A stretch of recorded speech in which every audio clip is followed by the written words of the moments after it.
Think about the best day you had last year. Take a moment. Really try to find it. The best one. The day that felt most like the version of life you want to be living. Maybe there was one. Maybe there were a few. Now think about the worst day. It came faster, didn't it? And it came with more detail, more texture. You can probably feel the edges of it more clearly than the good one. You might even be able to remember the exact words someone said, or the specific feeling in your chest when it happened, or the way the light looked in the room. The good day is softer, more general, a warmth without sharp edges. The bad day is vivid, almost photographic.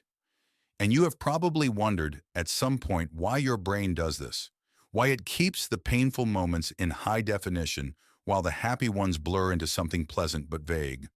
Why, despite everything good that happens, the difficult things seem to leave a deeper mark. The answer is not that you are a negative person. It is not that something is wrong with your outlook. It is something far older than personality, something that was built into the brain long before there was such a thing as a good day or a bad one. Your brain is running a filing system that was designed for one purpose above all others: survival.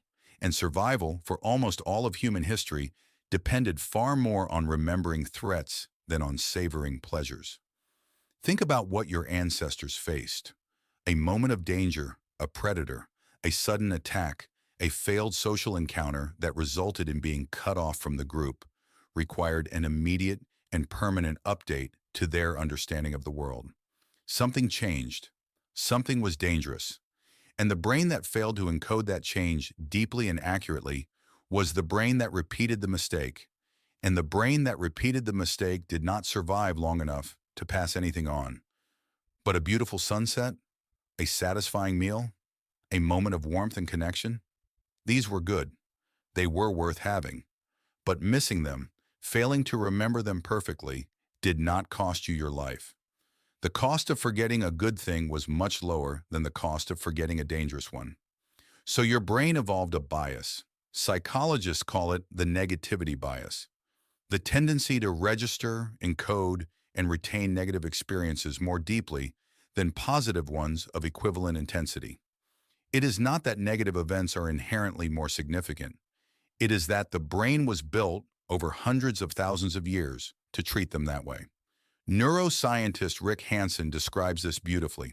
He says the brain is like Velcro for negative experiences and Teflon for positive ones.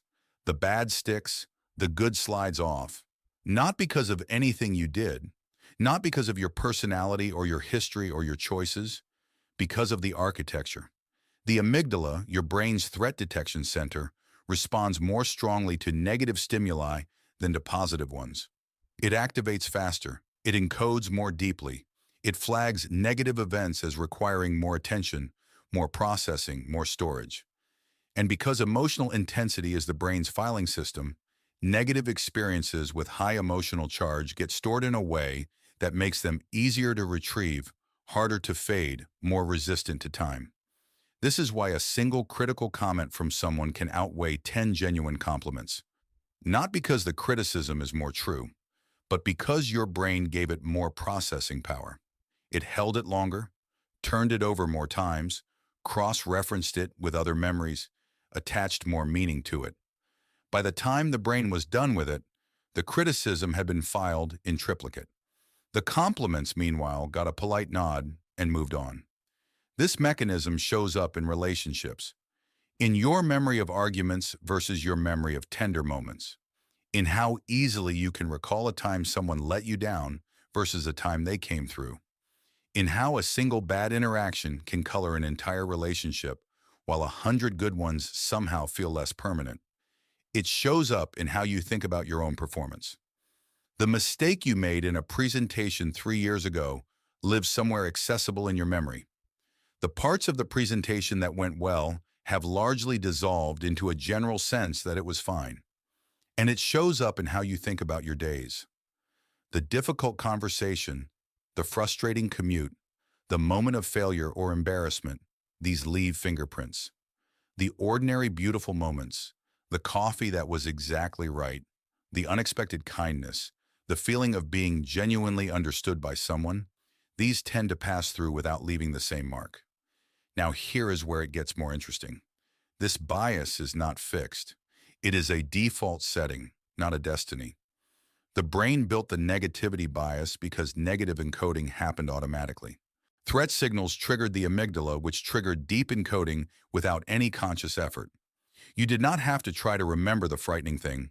It just stayed. Positive experiences require more conscious participation to encode at the same depth.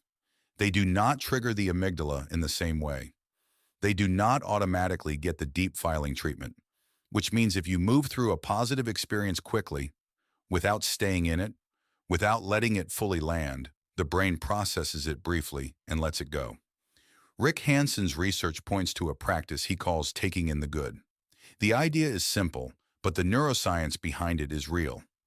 When something genuinely good happens, you have to deliberately slow down and let the experience fully register. Stay with it for at least 10 to 20 seconds. Let the feeling expand rather than immediately moving on to the next thing. Let it become embodied rather than just acknowledged. This is not positive thinking or forced gratitude. It is deliberately giving positive experiences enough time to move from short-term to long-term memory, which is the same process that happens automatically with negative ones. This does not mean pretending that difficult things did not happen. It does not mean bypassing grief or loss or genuine pain. The bad days happen. The hard moments were real. Your brain's deep encoding of them is not a malfunction. It is a feature that kept your species alive. But the feature was built for a world where threats were physical and constant and life-threatening.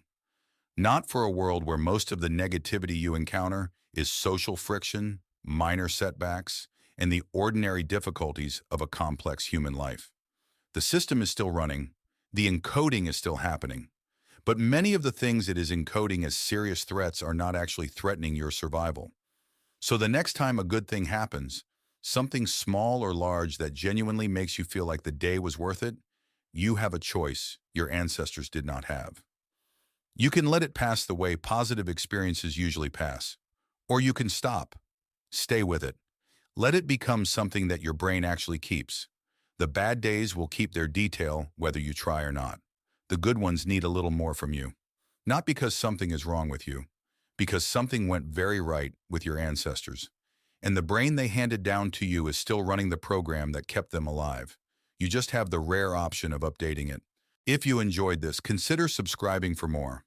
Check out our other videos right here, like Why Some People Never Feel Guilty No Matter What They Do on my right, or another deep dive on my left. Just click either one on screen and I'll see you there.